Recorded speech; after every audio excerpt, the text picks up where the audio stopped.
For 3 million years, the Vorthak ruled the galaxy with claws of dark steel and teeth that could shear through battleship hulls. They stood 12 feet tall, their obsidian carapaces gleaming with bioluminescent threat displays that had sent countless species fleeing into the void. Their ships were living nightmares, organic monstrosities that fed on stellar radiation and left barren systems in their wake. The Galactic Council's archives spoke in hushed digital whispers of the Vorthak's hunting rituals. They would descend upon inhabited worlds like a plague of shadows, their massive forms moving with impossible grace through whatever atmosphere they encountered. Oxygen, methane, chlorine, it mattered not. The Vorthak adapted, evolved, consumed. They are the apex of evolution, declared Counselor Zethkar of the crystalline hegemony, his geometric form flickering with nervous energy. For arms, each capable of crushing a fusion reactor. Regenerative capabilities that make them functionally immortal. Sensory organs that can detect a heartbeat from orbit. They are what every species fears to become. The recording continued in the council chambers of Nexus Prime, where representatives of 47 species had gathered to discuss the latest Vorthak incursion. The Veltar delegates' tentacles writhed in distress. The Kepler colonies, gone. 14 billion souls harvested in a single cycle. Their queenship devoured the system star to fuel her brood's next molt. But that was before humanity stumbled into their galaxy. The first human ship, a battered exploration vessel called the Persistent Curiosity, had been swept through an unstable wormhole during a routine survey mission. Captain Sarah Chen and her crew of 12 found themselves 70,000 light-years from home, in a galaxy where their species was utterly unknown. Well, Chen had said, studying the holographic display of their new stellar neighborhood, this is either the greatest discovery in human history, or we're about to become someone's lunch. Her science officer, Dr. Marcus Webb, was running atmospheric analysis on the nearest habitable world. Oxygen-nitrogen mix, gravity within tolerable parameters. There are cities down there, Captain. Massive ones. What they found on Kepler 442c was a thriving civilization of bipedal amphibians called the Aquari. The beings were hospitable, curious about these strange mammals that had appeared in their system. Through their translation matrices, the Aquari told the humans about the galaxy they had entered. A galaxy of ancient civilizations, trade networks spanning millions of light years, and a democracy of species that had learned to coexist in relative peace. Relative peace? Chen had asked. The Aquari leader, her gills fluttering with what the humans learned was anxiety, explained about the Vorthak. They come perhaps once in a generation of your people. When they do, she gestured to a memorial wall displaying billions of names. Our children learn to look to the stars with wonder and terror in equal measure. Dr. Webb leaned forward. These Vorthak, you said they're apex predators? The apex predators. Nothing in our galaxy can match them.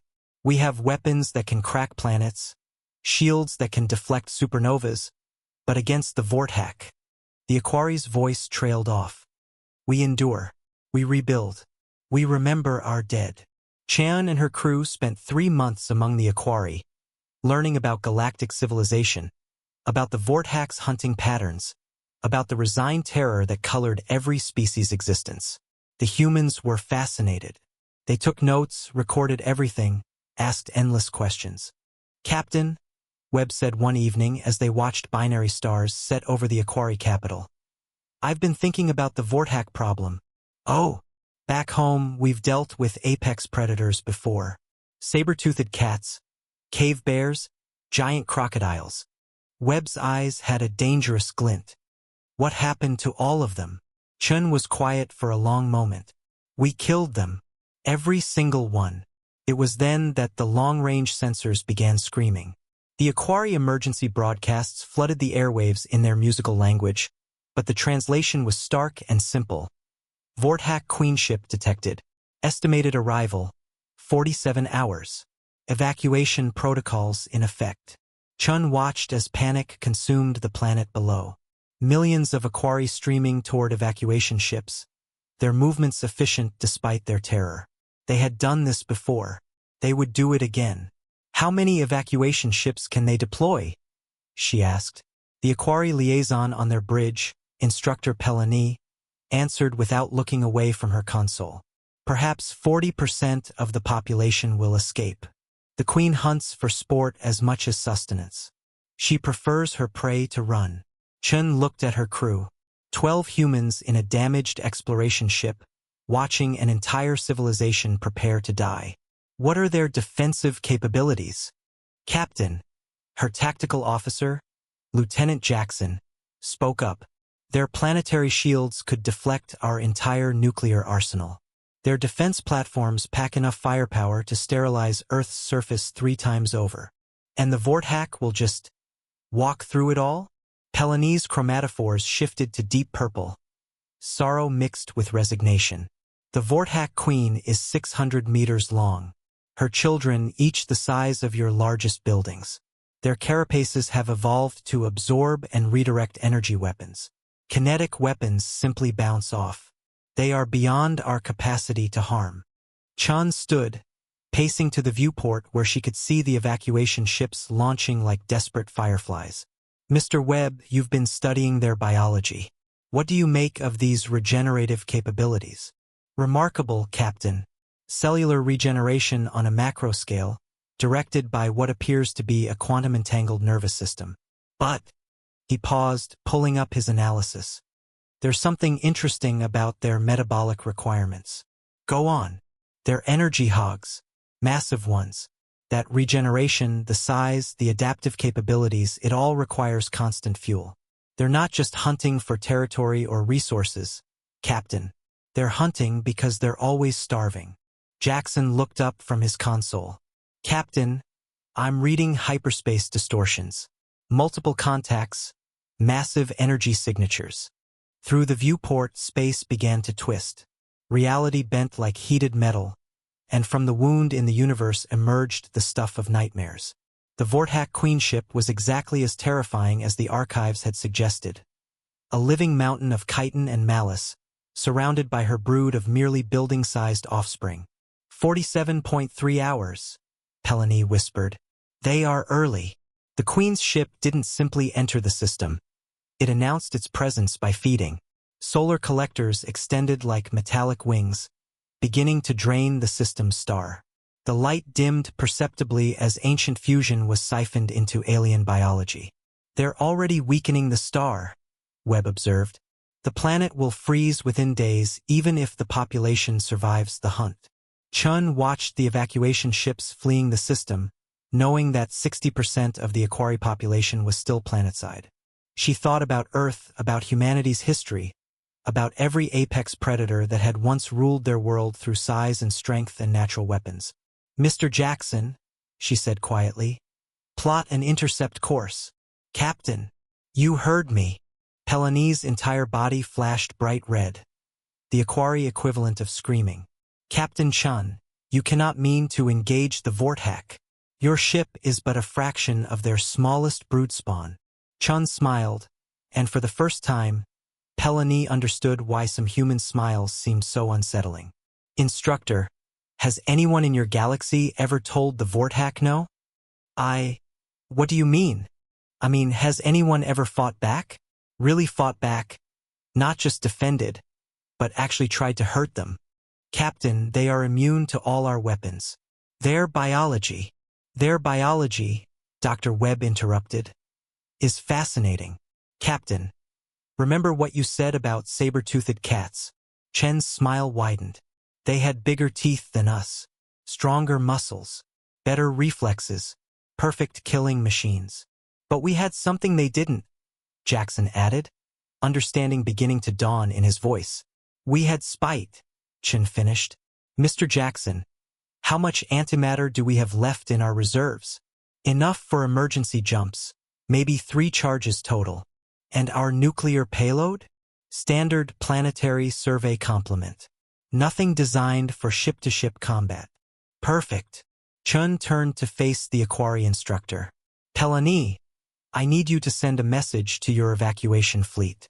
Tell them to hold position at the edge of the system. Tell them humans are about to show the galaxy what an apex predator really looks like. The persistent curiosity was never meant for war. It was an exploration vessel, designed for long-range surveys and scientific discovery. Its hull was reinforced for asteroid impacts, not energy weapons. Its offensive capabilities consisted of mining charges and a single-point defense laser that had been installed as an afterthought. Against the Vorthak Queen ship, a living mountain of evolutionary perfection, it should have been like a mosquito attacking a dragon. Should have been. Captain, Lieutenant Jackson reported, the Queen is launching hunting parties. I count 47 brood spawn, each approximately the size of a dreadnought. They're moving toward the planet in a standard harvesting formation. Dr. Webb was hunched over his console, running biological simulations. Captain, I've been analyzing their cellular structure. The regeneration isn't unlimited. It requires massive energy input. They're basically living fusion reactors, but that means they're vulnerable to energy starvation, Chen finished. How do we starve something that feeds on stars? We don't, Webb said, his expression grim. But we can make them burn through their reserves faster than they can replenish them. On the main screen, the Vorthak broodspawn were descending toward Kepler 442c like falling meteors. Each one was a masterpiece of biological engineering.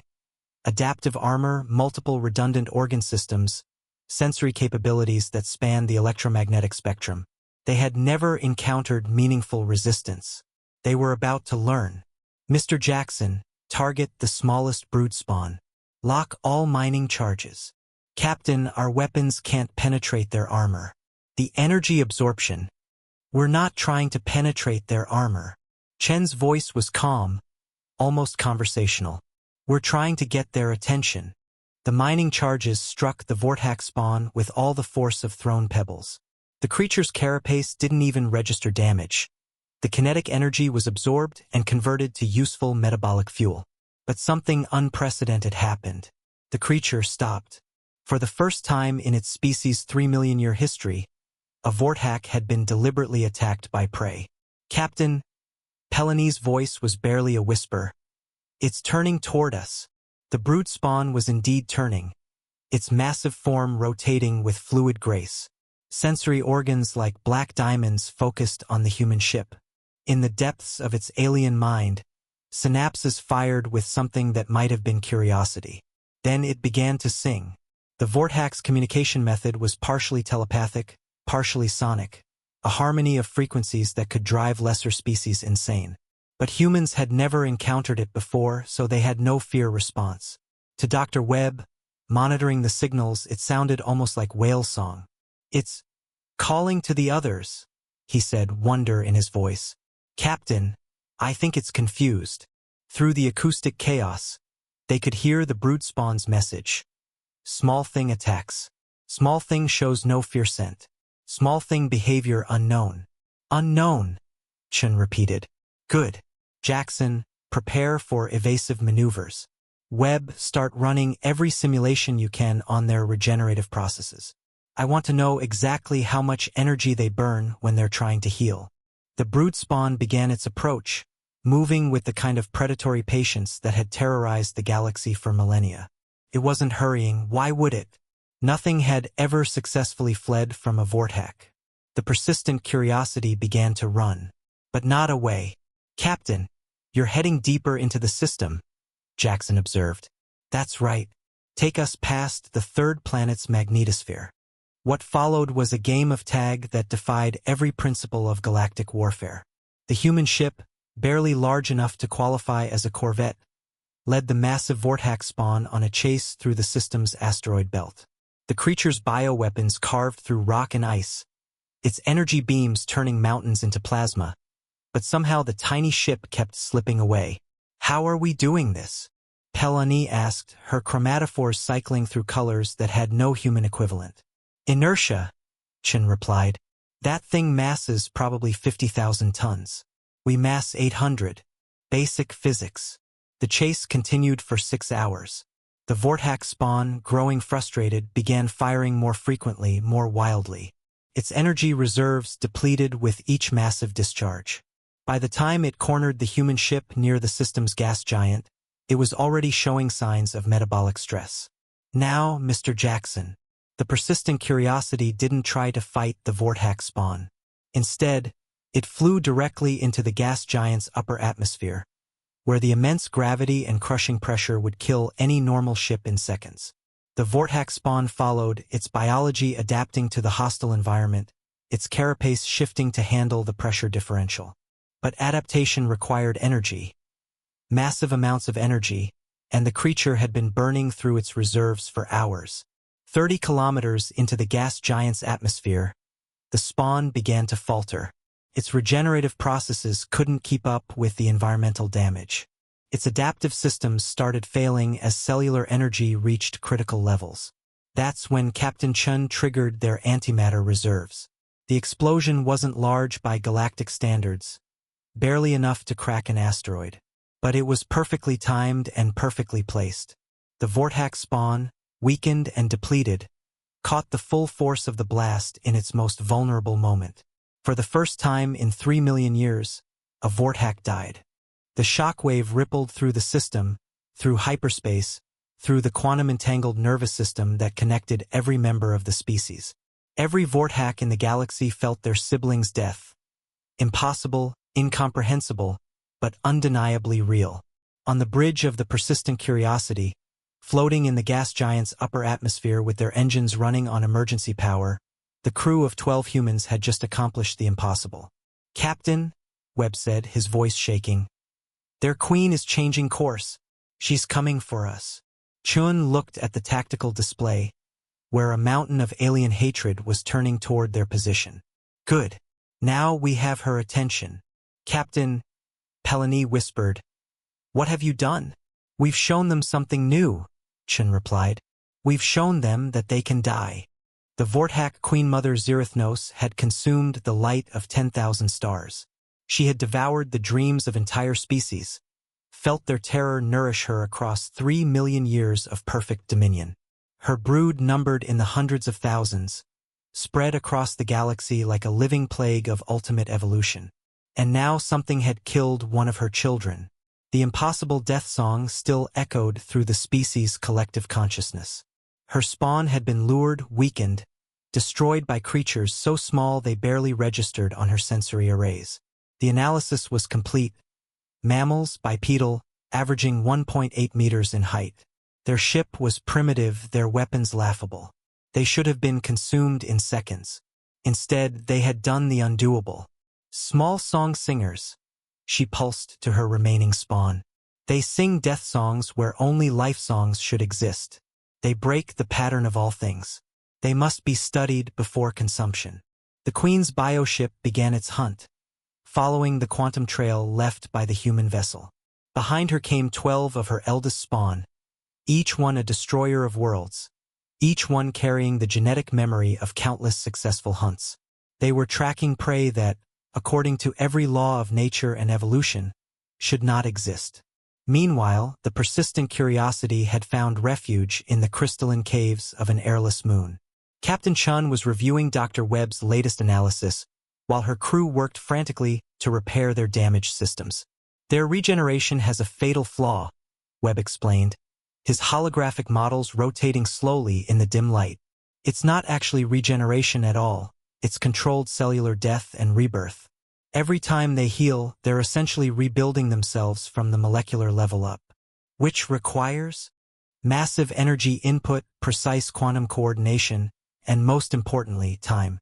They need approximately 4.7 seconds of uninterrupted healing to repair major tissue damage." Chun studied the data. On Earth, 4.7 seconds was an eternity in combat.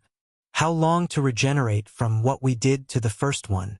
If it had survived the initial trauma, maybe 30 seconds to restore basic function, several minutes for full combat capability. And they've never had to worry about this because nothing in this galaxy fights like we do. Webb pulled up comparative combat analysis. Every species here treats warfare like a formal duel. Ships line up, exchange fire at maximum range, shields against shields until one side breaks. Very civilized, very predictable.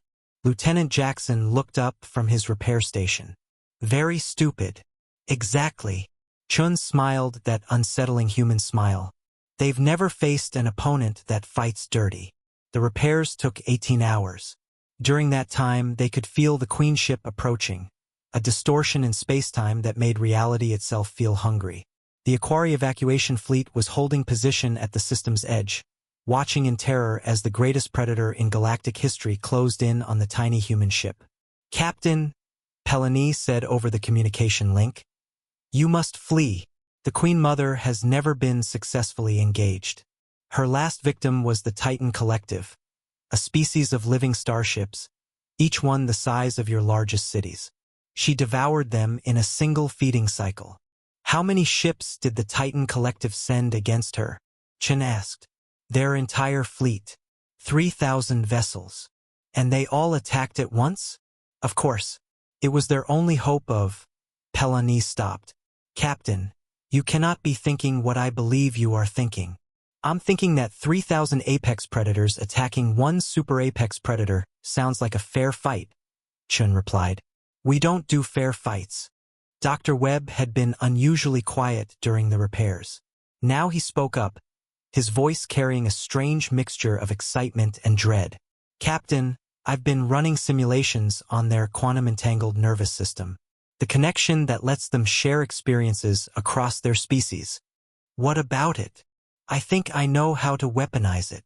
The Queen ship emerged from hyperspace like a wound in reality.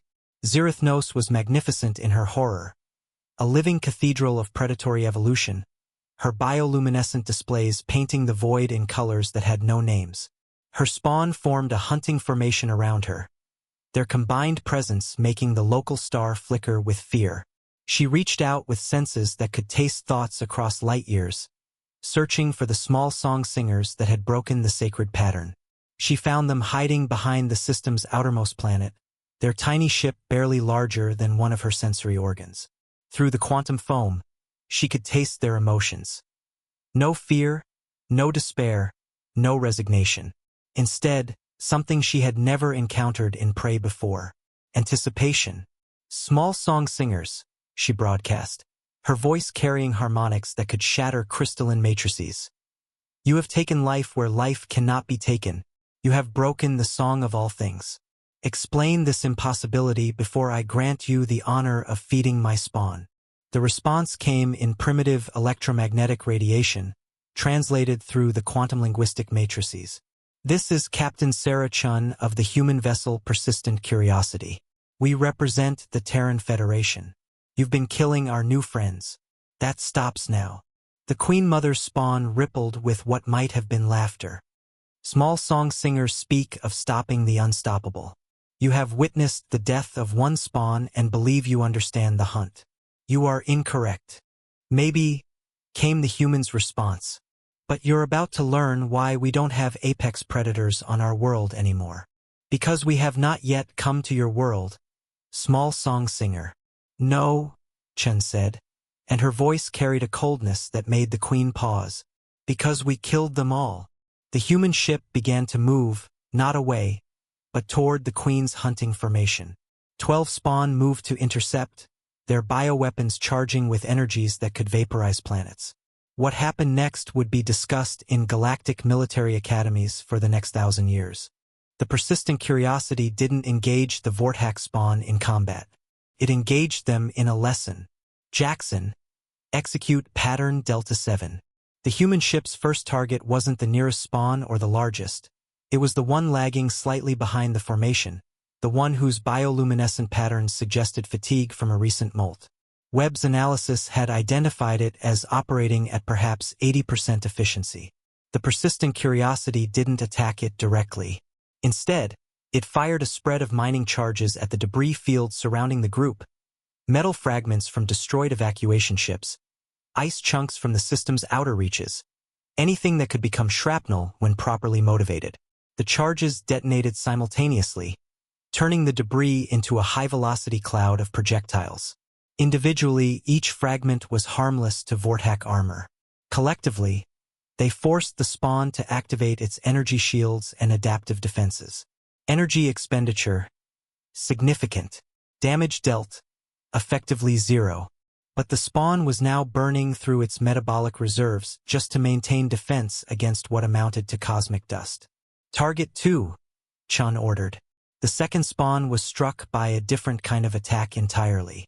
The humans had taken their point defense laser, designed for clearing space debris, and retrofitted it with a rapid pulse modification. Instead of one powerful beam, it now fired thousands of tiny bursts per second.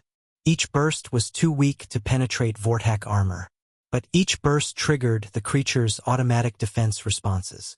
For 43 seconds, the spawn's cellular systems worked overtime, constantly adapting to microscopic threats that weren't actually threats. By the time it realized the deception, it had burned through 12% of its energy reserves defending against an attack that couldn't have scratched its smallest sensory organ. "This is impossible," Pelani whispered over the comm. "You are doing no damage. Why do they appear distressed?" Dr. Webb answered while monitoring the spawn's bio readings. "Because they're learning to doubt themselves. For 3 million years, every threat they've faced has been straightforward: bigger weapons, stronger shields, more ships. They've never had to deal with an enemy that makes them waste energy on nothing." The Queen Mother was watching this strange dance with growing unease. Her spawn were reporting expenditures that made no sense. The small song singer's weapons were having no physical effect, yet her children were burning through metabolic reserves as if they were engaged in life-or-death combat. "Spawn of my essence," she commanded. "Cease defensive responses. The small weapons cannot harm you." But her spawn couldn't stop. Every instinct bred into them over millions of years demanded that they respond to incoming fire. Their biology wouldn't let them simply ignore attacks, even pointless ones. That's when Chen played her ace. "Webb, are you ready with your little surprise?" "As ready as I can be without proper testing." "Captain, if this doesn't work." "If it doesn't work, we'll try something else. Humans are good at improvising." Dr. Webb had spent the last 18 hours studying the quantum-entangled nervous system that connected all Vorthak. It was a marvel of evolution, a biological quantum network that allowed instant communication across galactic distances. Every sensation, every experience, every death was shared among the species. It was also the biggest security vulnerability Webb had ever encountered. "Jackson, target the Queen with everything we have. Full spread, all remaining antimatter." "Captain, she'll absorb or deflect everything we throw at her." "That's not the point. The point is making her feel it."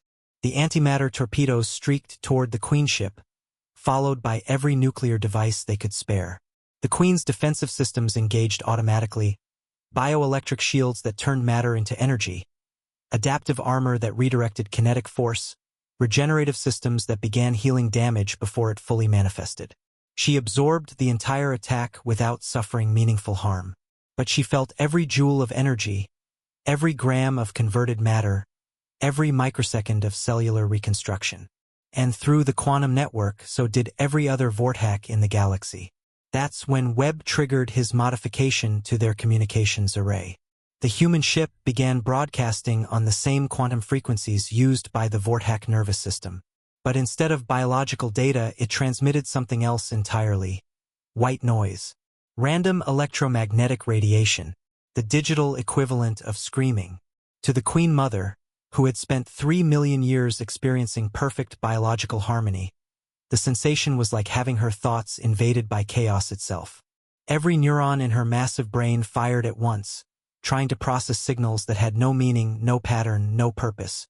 Through the network, her agony was shared with every spawn in her brood, and through them with every Vorthak in the galaxy. For 4.7 seconds, exactly the time needed for their regenerative processes to complete a cycle, the entire Vorthak species experienced something they had never known before: pain without purpose, suffering without meaning, the incomprehensible sensation of being hurt by something they couldn't understand. The Queen Mother's shriek of agony and confusion echoed across hyperspace. Her spawn, sharing her experience, recoiled from the human ship as if it had become radioactive. "Status report," Chen ordered. "All spawn pulling back to defensive positions around the Queen," Jackson reported. "They're not retreating, but they're no longer advancing." Metabolic readings show significant energy depletion across the entire hunting party, Webb added. We've forced them to waste approximately 30% of their reserves, and they haven't even reached the planet yet. Pelani's voice crackled over the calm, filled with something that might have been hope. Captain Chen, the evacuation fleet is reporting impossible readings. The Vorthak have stopped hunting. They're thinking, Chen said. Probably for the first time in their evolutionary history, they're having to actually think about how to kill something. The Queen Mother's song changed, became deeper, more complex. She was communing with her spawn, sharing analysis, trying to understand what had happened. The small song singers had weapons that couldn't harm them, yet somehow they had been harmed. They had felt pain from a source that should have been beneath their notice. New pattern, she finally declared. Small song singers use unknown song techniques. They must be studied more carefully. Spawn of my essence, engage at maximum range. Do not allow them to sing their chaos songs again. But Captain Chen was already moving to the next phase of her plan. Mr. Webb, how many more times can we hit them with your quantum noise burst? Maybe twice before our communications array burns out completely. And after that? Webb smiled, and Pelani realized that humans had more than one kind of unsettling expression. After that, Captain, we get creative. The final phase of the battle began not with weapons or tactics, but with a simple question that Captain Chen posed to her science officer. Webb, what kills apex predators on Earth? Humans, he replied immediately. Before humans. What killed the apex predators before we came along? Webb was quiet for a moment, understanding dawning in his expression. Environmental change, competition for resources, disease. But mostly they killed each other. The Queen Mother had repositioned her brood for a long-range engagement, keeping them far enough from the human ship to avoid another Chaos Song broadcast. But she had made a critical error. She was thinking like a predator instead of like a strategist. She was thinking like prey. Pelani, Chan said over the comm to their Aquari liaison. I need you to send a message to every evacuation ship in the system. Tell them to power up their engines and start moving toward the gas giant. Captain, that will bring them closer to the Vorthak. Trust me. The evacuation fleet, carrying nearly 40% of the Aquari population, began its seemingly suicidal approach toward the Vorthak formation. The Queen Mother's spawn immediately oriented toward this larger, more traditional threat. Now they're confused, Chen observed. They can hunt the evacuation fleet easily, but they can't ignore us. And they can't split their attention effectively because they've never had to. Dr. Webb was monitoring the Vorthak biosignatures. Captain, I'm reading increased metabolic stress across the formation. They're burning energy just trying to decide what to do. That's when Chun implemented the most audacious part of her plan. The persistent curiosity began broadcasting on every frequency simultaneously. Not just the quantum network, but standard radio, infrared, gravitational waves, even modulated particle emissions. The message was simple, repeated in every language their computers could manage.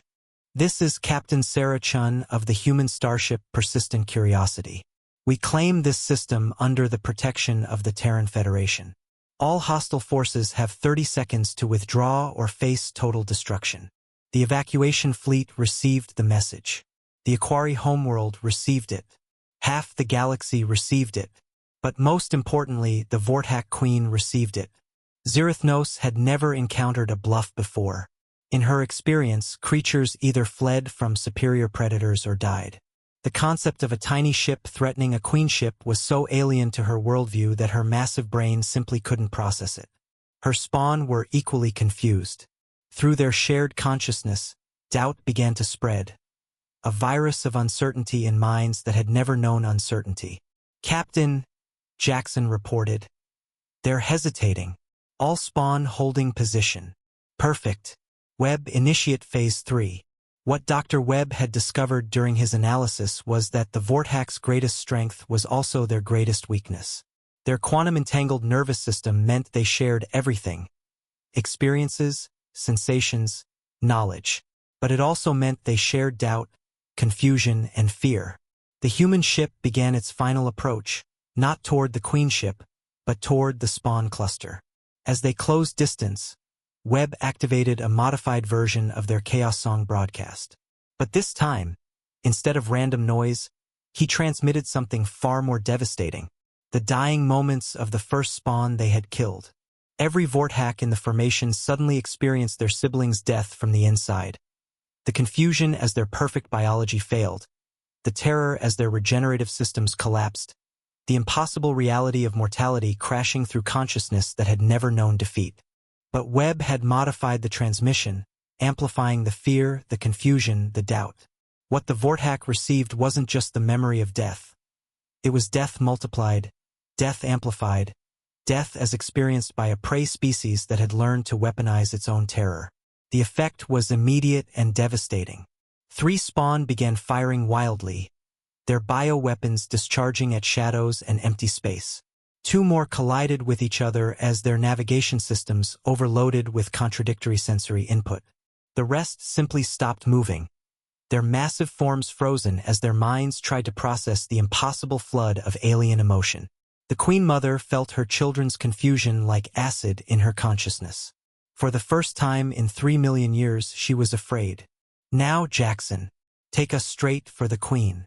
The persistent curiosity accelerated toward the largest predator in galactic history. A being the size of a small moon, armed with weapons that could sterilize star systems, protected by evolution's most perfect defenses. Captain, Pelani's voice was barely audible.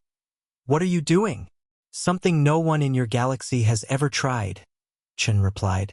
We're going to kill their god. The approach was suicide. The Queen ship's point defense systems could vaporize the human vessel from 1,000 kilometers away. Her bioelectric fields could fry their electronics from 10,000 kilometers. Her mere presence in the quantum foam should have driven their biological systems into terminal shock. Should have. But the Queen Mother was learning something that had never occurred to her in 3 million years of perfect predation. When you've never experienced real danger, you don't actually know how to handle it when it arrives. Her spawn were in chaos, their shared consciousness infected with alien fear. Her own neural systems were still reeling from the impossible emotional transmission. And approaching her through all of this was a ship so small it could land in one of her sensory chambers, carrying creatures that had already proven they could do the impossible. She panicked. The Queen ship's weapon systems fired everything at once: energy beams that could crack moons, bioplasma charges that burned at stellar temperatures, gravitational lenses that could crush matter into neutronium. The space around the human ship became a furnace of destruction that should have erased them from existence. Captain Chen had been counting on it. Now Webb, at the moment of maximum weapons discharge, when the Queen ship was channeling its entire energy output into destroying the human vessel, Dr. Webb triggered their final gambit. Using their modified communications array, he broadcast directly into the Queen's quantum nervous system. Not chaos this time, but something far worse. He transmitted the Queen's own weapon signatures back to her. For a split second, Zerithnos experienced her own devastating firepower from the perspective of her target. Every energy beam, every plasma discharge, every gravitational distortion that she was using to destroy the humans. She felt it as if it were tearing through her own massive form. The feedback loop was instantaneous and catastrophic. Her regenerative systems, designed to heal damage, began trying to repair injuries that existed only in her neural perception. Her adaptive biology started defending against attacks that were coming from within her own weapons. Her quantum consciousness, shared across her entire brood, began transmitting the experience of being simultaneously predator and prey. The Queen ship's weapons fire ceased as every system in her massive body began working against itself. Her spawn, sharing the experience through their neural link, began exhibiting the same self-destructive patterns. In seconds, the most feared predators in the galaxy had been turned into their own worst enemies. All stop, Chen ordered. Hold position. The persistent curiosity drifted to a halt, somehow untouched by the fury that had been unleashed around it. The mathematical precision of their course had taken them through the one tiny corridor of space where the Queen's overlapping fields of fire had canceled each other out. A gap that existed for exactly 2.3 seconds and measured less than 50 meters across. Dr. Webb had calculated it perfectly. The Queen Mother's song had changed. Where once it had carried the authority of 3 million years of unchallenged dominance, now it held something no Vorthak had ever expressed before. A plea. Small song singers. What are you? Captain Chen's response was broadcast on every frequency, transmitted through every communication network in the galaxy, heard by every species that had ever lived in terror of the Vorthak. We are humans. We are what apex predators become when something more dangerous comes along. The Queen ship began to withdraw, its massive form moving with uncertain, damaged grace. Around it, the spawn formation dissolved as individual creatures fled in different directions, their shared consciousness shattered by experiences they couldn't process. Captain Pelani whispered, "They're retreating. The Vorthak are actually retreating." But Chun wasn't finished. "Open a channel to the Queen ship." "Captain." Jackson looked uncertain. "Our communications array is barely functional after." "Do it." The channel crackled to life, filled with harmonics of confusion and pain. The Queen Mother's voice, when it came, seemed smaller somehow, diminished by incomprehension. "Small song singers speak final songs before consumption?" "No," Chen replied. "We're going to explain something to you. For 3 million years, you've been the apex predators of this galaxy. Do you know what that means?" Silence. "It means you've been playing a game with no real opponents. Every species you've hunted, every world you've devoured, they were all playing by rules that favored you. Bigger ships, stronger weapons, more energy. They tried to out-predator the ultimate predator." The Queen's biorhythms were shifting, her massive consciousness struggling with concepts that had no precedent in her experience. "But we don't play that game," Chen continued. "On our world, we learned a long time ago that the biggest predator isn't always the most dangerous. The most dangerous predator is the one that thinks differently." "You think differently?" "We think like prey that refuses to die. We think like creatures that turn being hunted into hunting. We think like a species that looked at every apex predator on our world and said, 'Not good enough.'" Dr. Webb was monitoring the quantum transmissions spreading through the Vorthak network. "Captain, this conversation is being shared with every member of their species. The entire Vorthak civilization is listening." "Good," Chen thought. "Time for the final lesson. Queen Mother, you want to know what happened to all the apex predators on our world? We didn't just kill them. We replaced them. We became them. And now we're here in your galaxy, and you're about to learn what 3 million years of unchallenged evolution gets you when you finally meet your match." "You claim dominion over Vorthak song?" "No," Chun said, and her voice carried a finality that echoed across hyperspace. "We're offering you a choice. You can continue hunting the species of this galaxy, and we'll hunt you. All of you. Every queen ship, every spawn, every egg.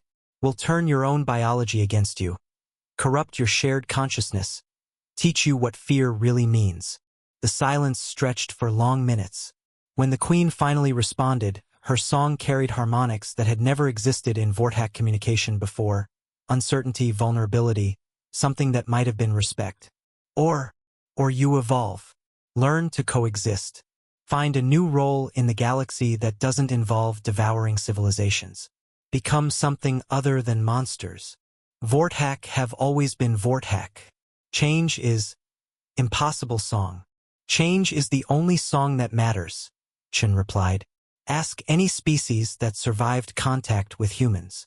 The Queen ship began moving away, its course set for the edge of the system. But before entering hyperspace, the massive vessel stopped. The Queen Mother's final transmission carried frequencies that no translator could fully render.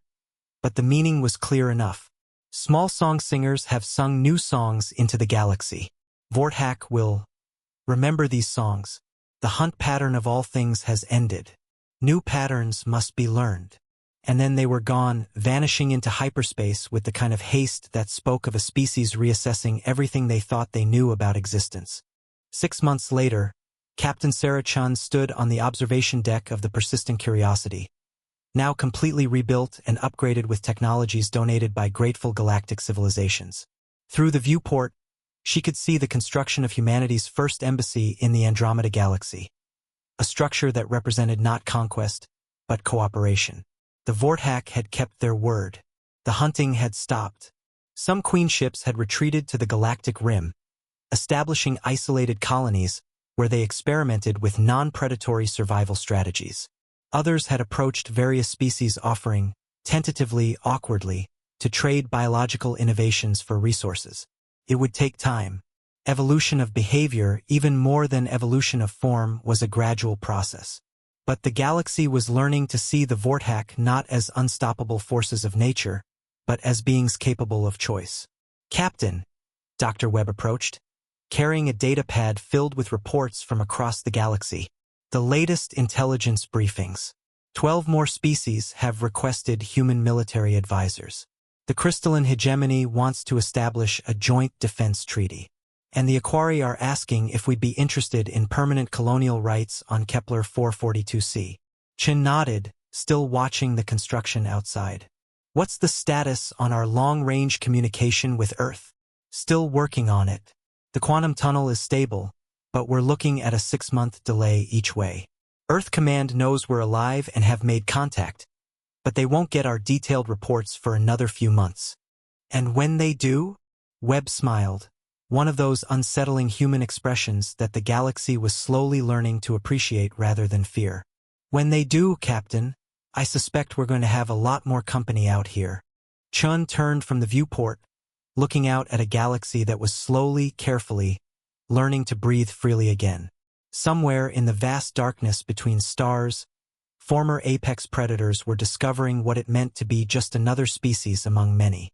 Somewhere else, prey species were learning that predation wasn't an unchangeable law of nature. And everywhere, across countless worlds and civilizations, a new understanding was taking root. That the most dangerous predator in the universe wasn't the biggest or the strongest or the most evolutionarily perfect. It was the one that refused to accept that being prey was permanent. "Set course for the spiral arm territories," Chun ordered as they returned to the bridge. "I hear there's a species there that's been having trouble with something called the devourer swarms." Lieutenant Jackson looked up from his station. "Another apex predator situation, Captain?" Chun settled into her command chair, that familiar human smile playing across her features. "Mr. Jackson, when you're from a species that turned wolves into house pets and made friends with the descendants of dinosaurs, every predator situation is just another Tuesday."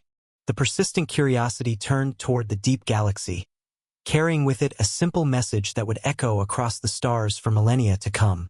The apex predators were dead. Long live the apex predators.